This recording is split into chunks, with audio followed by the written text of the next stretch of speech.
want to thank everybody for joining us today, taking your time out of your busy day. Appreciate that. This is the Preserving a Fiber Network System of Record discussion with Will Jonas. Before we get started, if just a couple things, this is going to be recorded, so you'll have access to it. We'll be able to share it. If you have any questions along the way, please use the chat function. We'll be trying to feed those in as we're discussing, having our discussion, as well as saving some time on the back end to make sure we got everybody's questions answered. So with that, let's get started. This is Pete Pizzatello. I run marketing for Vetro. I am joined today by Will Jonas. He's one of our amazing product managers. Hey, Will, thanks for joining. Hey, yeah, thanks for having me. Yeah, and we got an interesting topic, and I know you deal with this with a lot of the customers you're supporting and other folks in the industry. But before we get into that, maybe some background to help people understand kind of how you got to where you are. Yeah, thanks. Yeah, so I've been a product manager with Vetro for going on about getting close to a year, coming up in Q3. But previous to that, I worked very closely on the customer team as both with the customer success managers and solutions and onboarding. So very familiar with data migrations, you kind of getting set up in Vetro and other FMS systems where I worked previously. So I do have a lot of experience with kind of the data curation and getting your network implemented into our software, as well as documented accurately and some of the best practices around that. Yeah, thanks for that. And it's an interesting topic. And before we get too deep, I want to spend a little bit of time clarifying what we mean by system or systems of record, right? It's kind of a term that's used a lot. And my background is in BSS and OSS. And in that side of the house, the customer records and the product catalog, product service catalogs, that was like the holy grail. Those were things that you had to get right because they impact billing and sort of rating, and a lot of the BSS and billing vendors really see that as the system of record, right? But there's some merit to understanding that different areas and have other important critical data that's needed to understand and run your business. And part of that is this network system of record. Can you just maybe help us understand a little bit better how you think about it? Yeah, so I mean, at the high level, it's the physical location of your assets, that physical infrastructure layer of your network. So where your cables and your splice location, your access points, where all those are in the real world, right? So what we're trying to do is we're trying to get this really accurate digital representation of that. And that's like a pretty standard GIS answer. But on top of that, if you go kind of that next level down, and where Vetro really excels is the connectivity, the attribution, being able to track these assets across the network lifecycle. So you're going from your design and your planning phase, and then you're obviously trying to get all that data curated and as accurate as possible for your construction teams. And then once construction happens, you need to get those updates back into your system to say, okay, well, this has been built, this has been field tested, this is ready to connect people. And then, like you're saying, as operations become more impactful on your network and as you start turning people up, kind of tying it in with those other systems to understand, who has service, who's operational at this point. And so it's really about kind of that full kind of lens of your network and not only just the location and where things are, but what's connected to what has impact. If this goes down, how do I know who do I need to go, troubleshoot? So it's really about kind of the physical location, but then all the underlying connectivity and attribution that you need to really understand your network and the life cycle of your assets and where they kind of sit along that life cycle.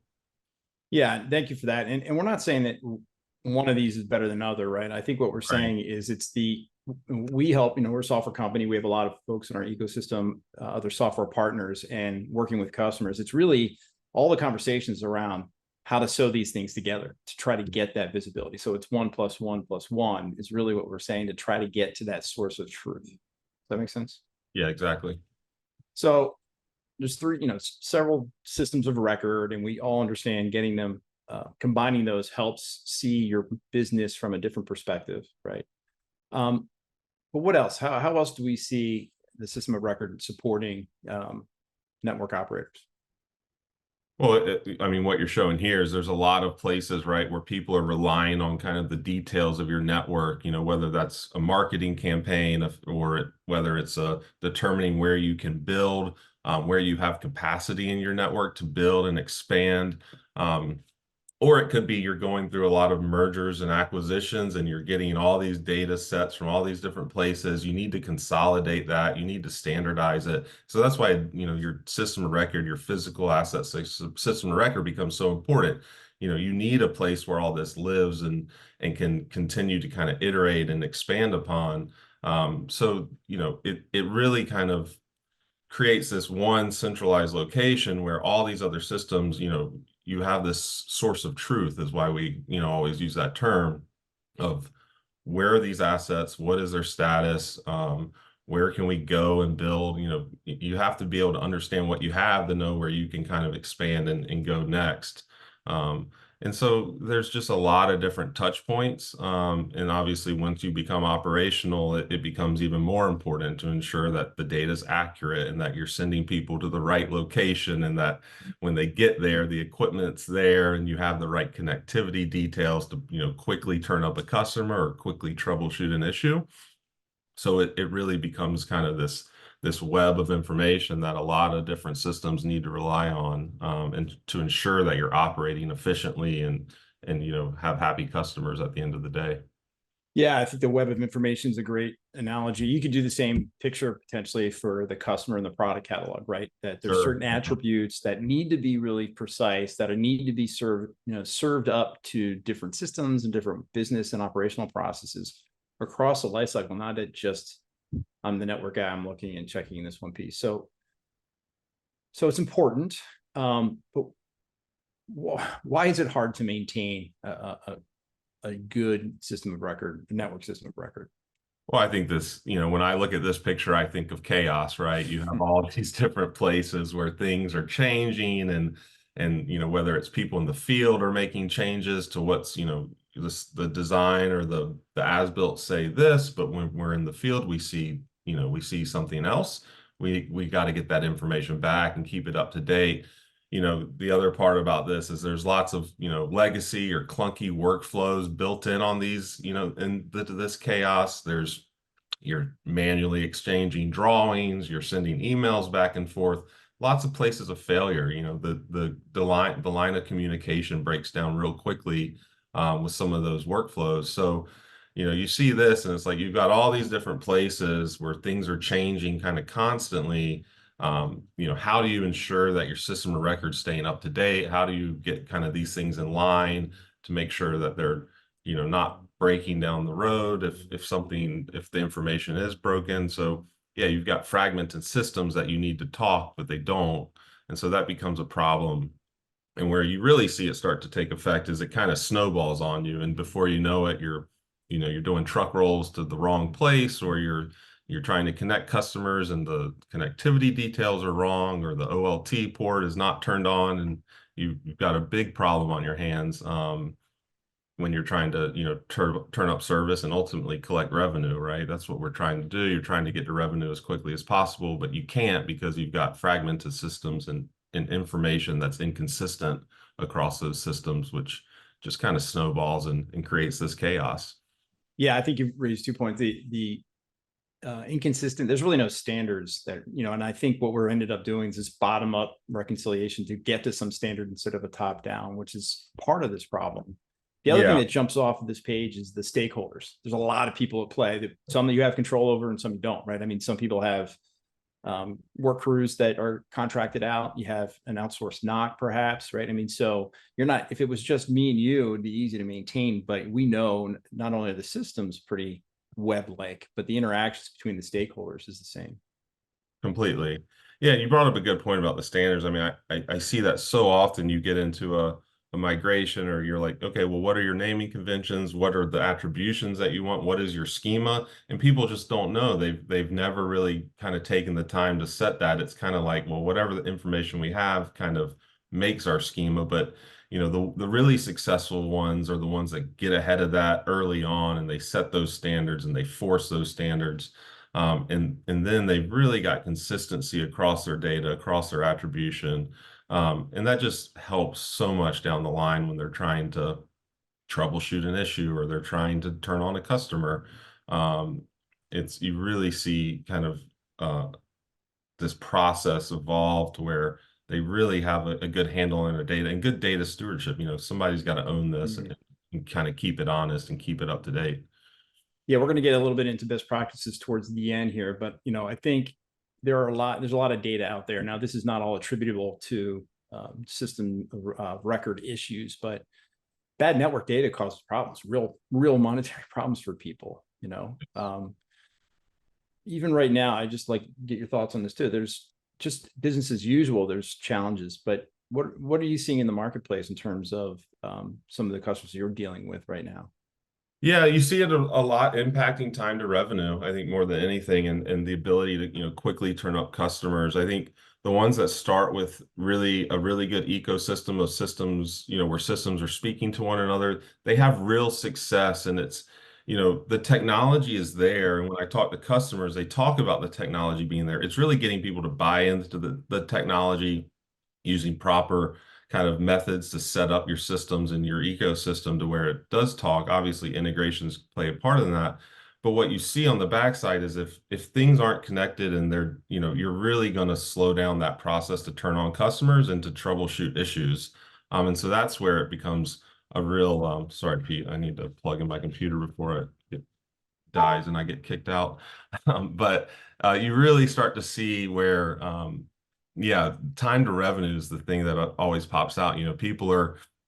They're doing truck rolls to places they don't need to do, or they're getting to sites to turn on customers, and the ports are all taken, even though the design says they're available, and there's all this back and forth, and then they've got to kind of figure out how to resolve these issues. So, accurate data really does snowball and create this kind of cause and effect, where if it's bad and it just keeps getting worse, or the drift keeps happening, it just gets out of control. And before too long, your splicers don't believe anything they see in your system of record, right? They just don't believe it. They won't even look at it. They'll just say, I'm just going to go change and make this work, and I'm going to get this customer turned on, but they're not going to tell anyone what changed because they think it's so out of date that it's not worth their time to even get it right. Yeah. So, well, what about, I know you've been dealing with this a little bit with some of our international customers. So you're talking about a single provider, but what about, in this culture of a lot of the mergers and acquisitions that we're seeing now, right? So what does that look like when you're taking 3-4 different data sets and trying to marry them together and trying to get to market as quickly as possible? yeah, it really varies, and it's so dependent on the quality of the data. And what we see especially is that even if you feel like the data is good, and like maybe the spatial data is okay, but the underlying connectivity you can't trust. And in some cases, the only way to rectify that is to literally put boots on the ground. I mean, we have a customer who's going through this today. They're consolidating 3 or 4 networks. And the only option is hey, somebody needs to go check these cabinets, because we've tried kind of bringing in all this data and merging schemas and things. And yeah, you can get so far, but if what you're bringing in and merging is not accurate, then you're still left with a big problem. And so in some cases, it's get boots on the ground. And to do that, you need easy tools that can allow you to, quickly get that information back to your system of record where people can look at it, quickly apply it. And then, you got to start somewhere is, I think, the thing that I always tell people. The more you kick this down the road, the bigger problem you're going to end up with at the end of the day. So yeah, it's a problem that sometimes requires some manual kind of data collection and validation, but at least you're getting the data accurate, and that will make dividends down the road when you do start connecting these customers. And this is not a new problem, right? We know that people have been dealing with this for a long time, but the traditional paths of solving that were scripting or some kind of custom integrations where you're spending a lot of money on adding to the technical complexity and maintainability of systems. But we've all taken a different route. Maybe you can help us understand the path that we're on. Yeah, I mean, what we see is that there is a lot of chaos in the field. And like we kind of mentioned this previously, you've got typically some old legacy workflows here, which I understand, people like their paper, they're in the field, they like having that thing that they can see and mark up, and that's fine. It's really getting that back into your system of record that becomes difficult. So with just all these different changes that can be occurring across your network, you really need a tool that can help kind of show you that change backlog, what's been applied, where it sits, who made the changes. It also can really start to, if you have the ability to capture these changes as you're going through your network lifecycle, you start to get a sense of how efficient are we designing? How efficiently are we building? We built this area and we had no changes come back. Is that because people just missed them, or because we now have an area that has a ton of changes coming back and a ton of inconsistency coming back? So it starts to give you kind of a higher level kind of macro view of how efficiently you're designing, planning, going through construction. If you can have a tool that can kind of help capture that.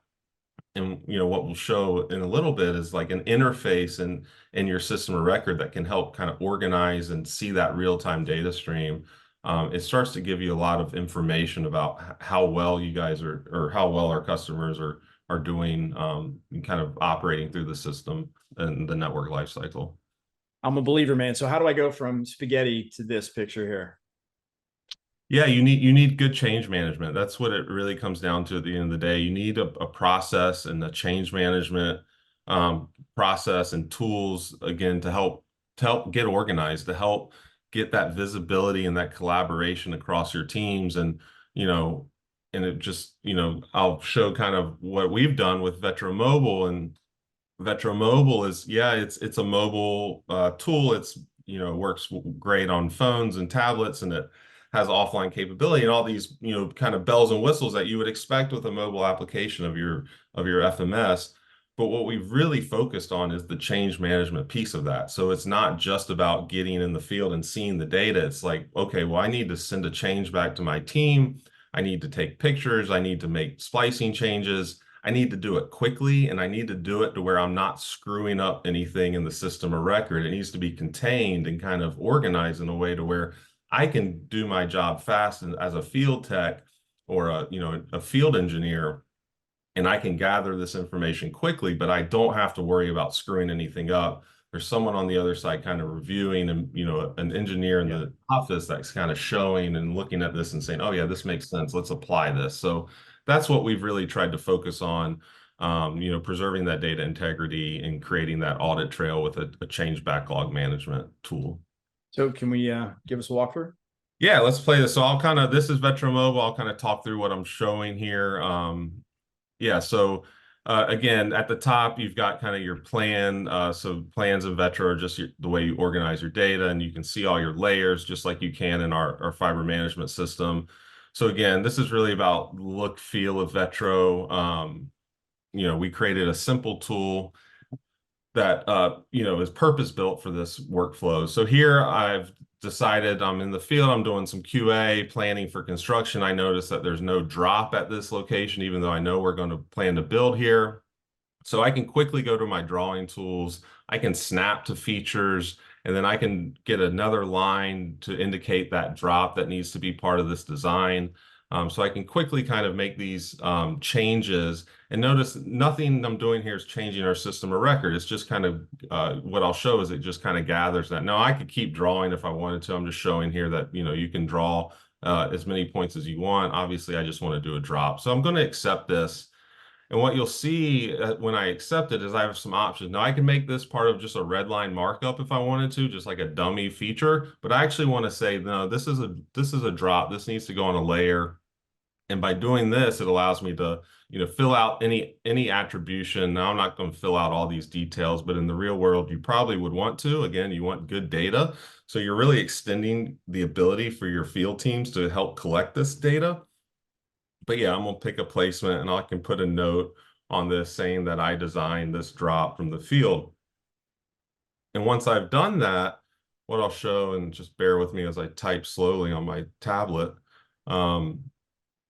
what I'll show is that, everything that happens in the mobile app is being captured as a change. And so those changes can be organized and sent back to the office when you're ready.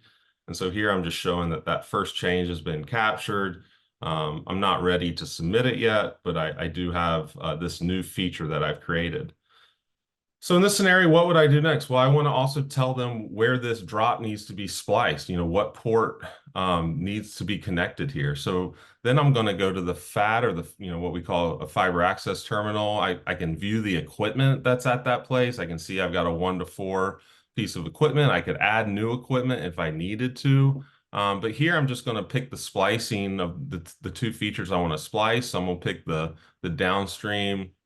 I can also review the details of any of these features and the kind of the map to show me, make sure I'm selecting the right feature. I'm selecting that new drop here.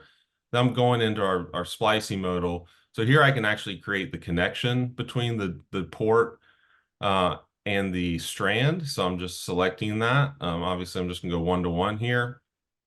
And when I go back, what you'll see is I've got a new change. So now instead of one change, I've got a separate change. So they're categorized,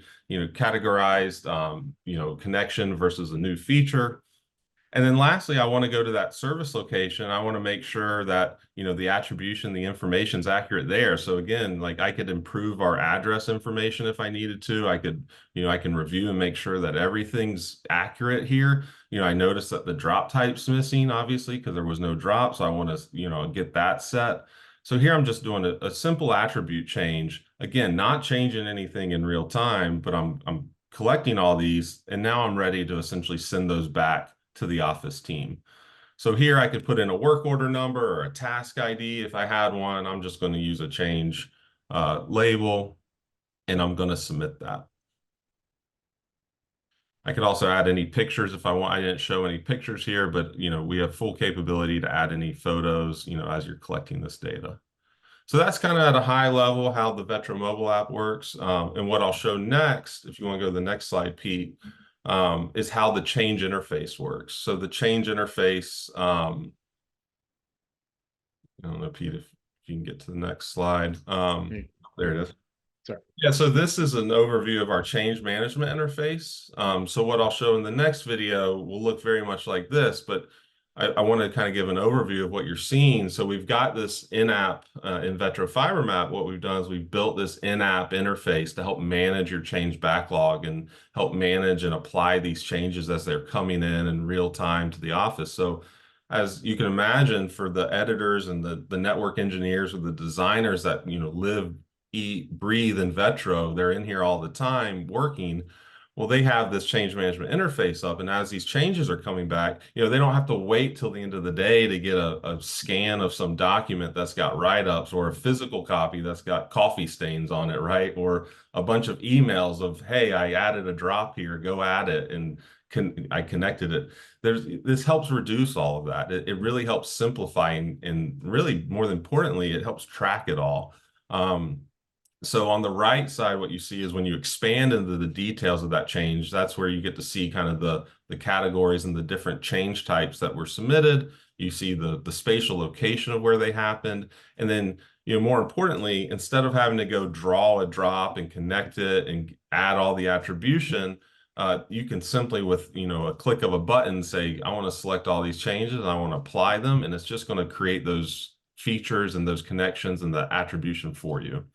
So if you want to go to the next slide.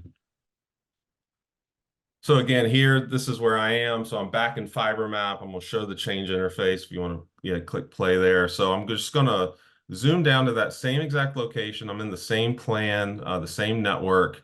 What I'll show first is I'm going to actually click on that splice location and show that there's no connectivity here. Like I'm not trying to fool anyone. This is an empty piece of equipment. But I'm going to now go to the change management interface on the left there, and I'll click this change card. But notice I've got the date stamp, I've got who submitted, I've got the plan, how many changes. It's got a status there as well. I can sort and filter to kind of look for specific changes. As I open that up, as the approver, I would want to review the details of these changes. So I want to make sure, okay, you're creating a drop. Okay, now you're going to connect the drop. All that looks good. Okay, you want to update the drop type on the service location. Makes sense. And so now I simply select them all and I just apply them.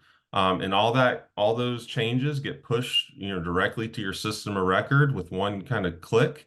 I can go back and see who approved those changes, which is also a nice feature. And now for kind of the grand reveal, if I go back to that equipment diagram, ta-da, it's been created, the drop is there, and it's been all connected. Wow. That's I know that was a lot to go through quickly. I appreciate Well, that. And anybody on there, we have these videos will be available for you to explore further. Yeah. So you mentioned it's all based around the mobile app as an example of the config change sets. What else is in the mobile app that we should be? Yeah, so pretty much everything you would expect, right? Like I said, the real value of this is the change management interface and the change workflows. But we have full offline, so everything I showed there, I was in online mode, which means I have kind of a real-time view of the data. But I could also download all those plans to my local device and do those exact same workflows with no internet service, which I know is a big deal for our customers, especially the ones that operate in rural areas. So there is full offline mode capabilities with Vetro Mobile. Again, we're trying to improve the operations and the efficiency and the communication between your teams. So, understanding, quickly, being able to assess your situation, assess, what equipment and splicing is at this place. But more importantly, you can also get around to your network easier. It does support in-app driving directions, so you can, click a feature, get directions to there so you can get to your locations quickly. It's obviously optimized for tablets and mobile devices. It's available in the iOS and the Android store. It's very simple, easy to use. Vetro really prides itself on creating these purpose-built, simple applications. And this is that. It's not a construction management tool in the traditional sense. It doesn't have all the robust task tracking and project management built in. And that was really by design. We wanted to give field users a really clean, simple, easy to use tool. You don't have to be an expert in GIS or construction. It's get the information, get it gathered, send it back as quickly and as organized as possible. We have a question, just a clarification. The question is change management a mobile only capability, or is it also on no, it's not. I mean, I would say mobile is the first kind of application to use it really in this robust way. We are, and we'll get to this a little bit later, but we are actively working with partners, and the same kind of concept applies. Is like if we're integrating with a partner and we have the system talking, we want that to also flow through change management. We're starting to really want to leverage change management in this broader use. So we haven't built it, fully out to like where it tracks, your Vetro changes, but we're starting to consider like some broader use cases because we find it that powerful, that ability to kind of organize and collect things that are changing in your system of record. We find it that important and that critical to where, we'll start to see some broader use cases across the board with the change management interface. It's just mobile's the first thing to utilize it at Vetro. Yeah, no, it's it's a good clarification. And I think the next section will help us clarify that as well, right? I mean, so what we talked about is there's a lot of input from multiple stakeholders in the field. Has a lot of legacy processes really helping to manage that inflow of data and preserve the system of record, its integrity. But in the back office, there's the same kind of transactions happening between systems. And I think that's we've done some things there that are worth digging into. Before we get into that, there's a question about clarification on the construction project management features. Are we planning on creating any construction or project management features? And I think you just answered that, but yeah, not at this time. I mean, we've certainly discussed them.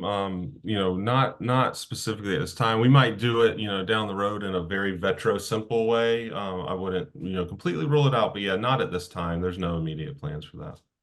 Yeah, and I think it's a good tee up for this, right? I mean, our intention is to continue supporting the ecosystem of partners that you all work with and we all work with, right? And so automation bundles is, I think, the way we're going to tackle that. And maybe you want to explain what we're doing here. Well, yeah, so automation bundles are something that we've been working on really closely with a lot of our partners, and the idea here is to create these very kind of plug and play integrations where traditionally with integrations, people want all the data or they want to pull the whole system and send all this stuff back and forth. And what we find is that they really don't need that much information.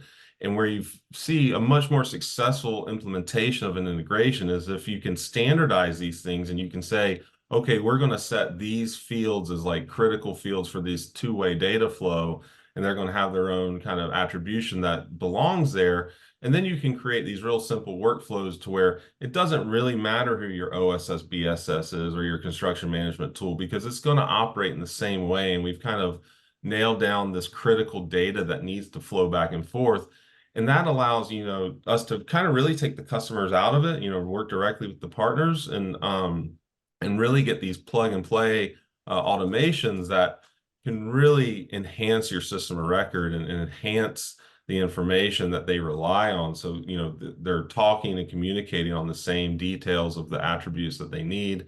There's no possibility of data corruption. There's no strain on the systems to pull everything out or to determine the delta, of we pulled it, a week ago, it's a week later, what's changed? We've got to, figure all this out ourselves. What we're doing with these is we can leverage things like webhooks and these very workflow or tailored APIs to kind of, not to get too in the details, but to really create this efficient system, this efficient communication between our system and our partner systems, to where things are standardized and they flow. And more importantly, it doesn't put a burden on the customer of, you need a development team to maintain and to keep iterating on this. It's much more plug and play is what we're going for here.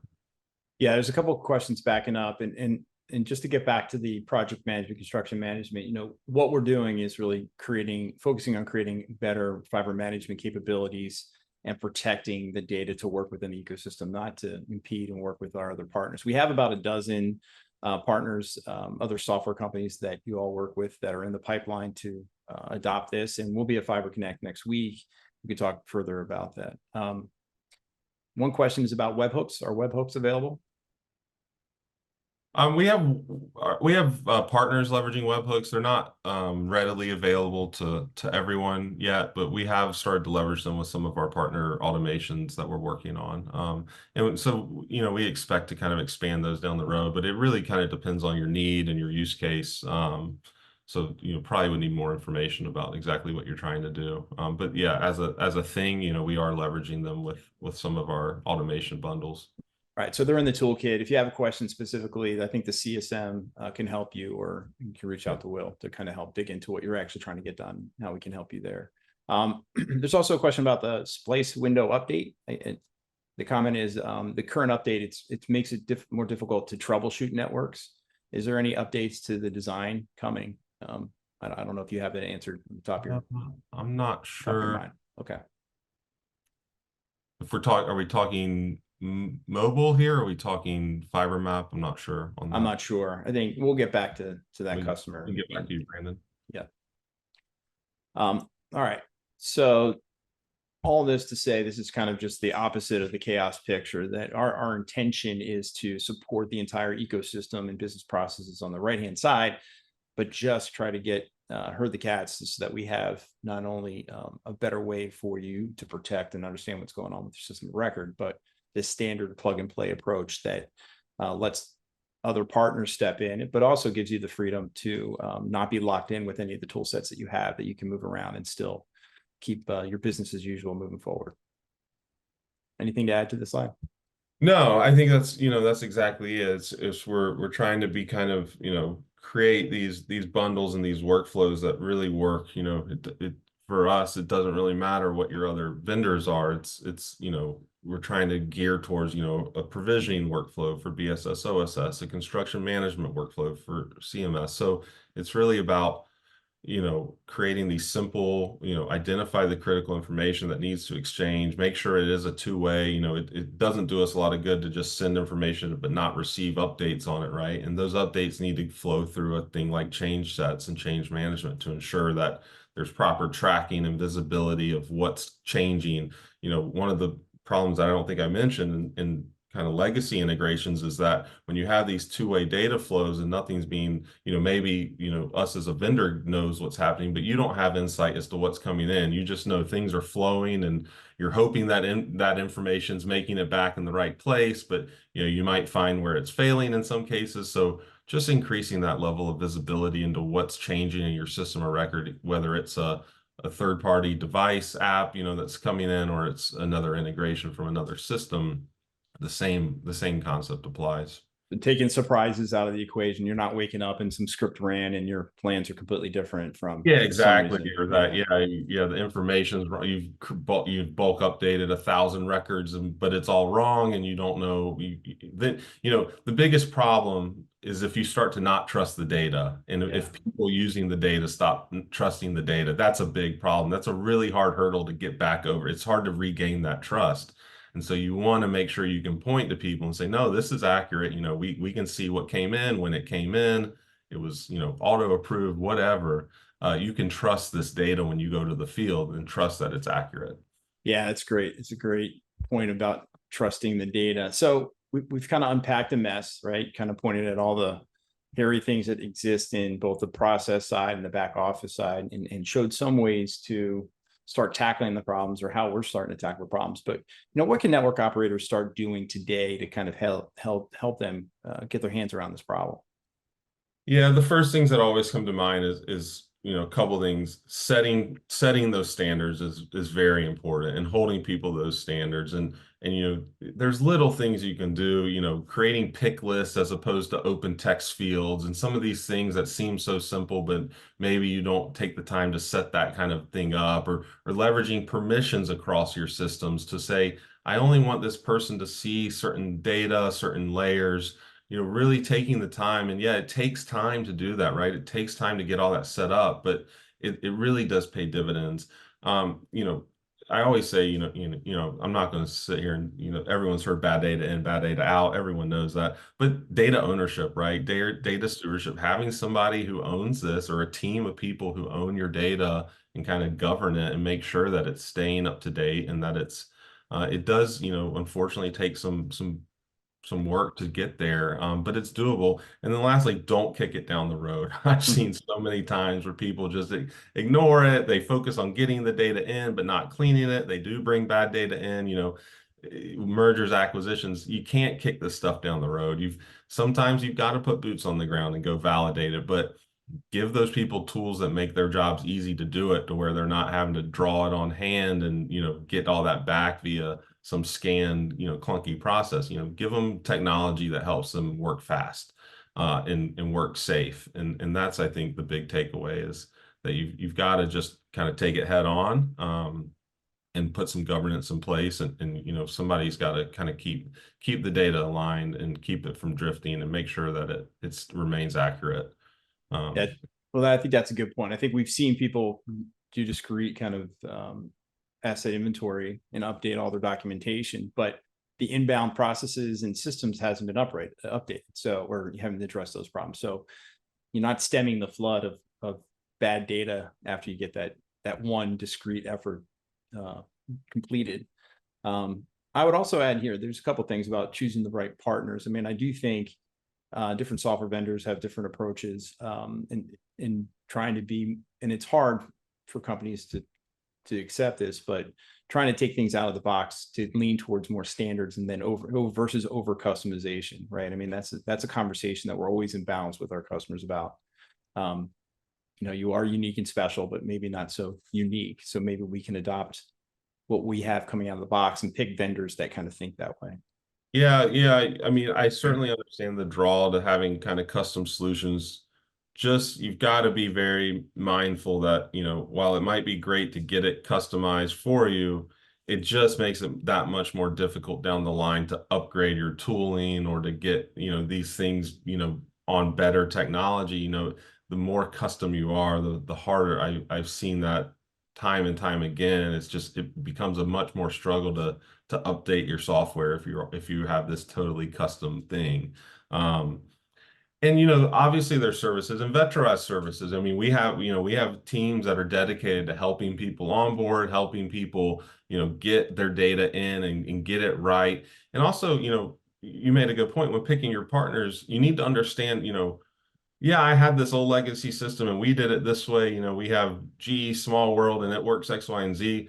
But if you're looking at a new partner, you need to kind of be willing to be flexible to where your system needs to work that operates efficiently in this new system, right?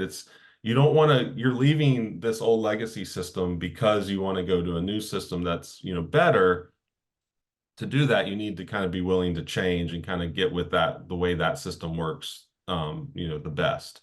And so there is, obviously change is always difficult across teams, but you do need to have some openness to where, you're looking for something new. Okay, how does, working with a team like at Vetro, our services team, how should it work? How does Vetro operate the best? We had our plans organized this way. Well, in Vetro, maybe there's a better way to do it. So just being willing to kind of change and work with your technology partners to ensure that you're leveraging their software the way they designed it and the way it's intended and the way that works best in that system is really important.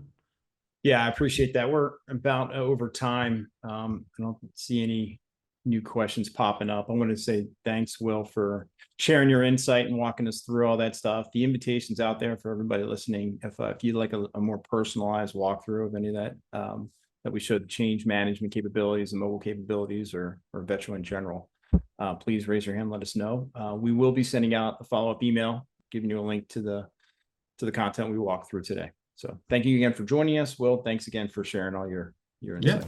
Yeah, thanks for having me.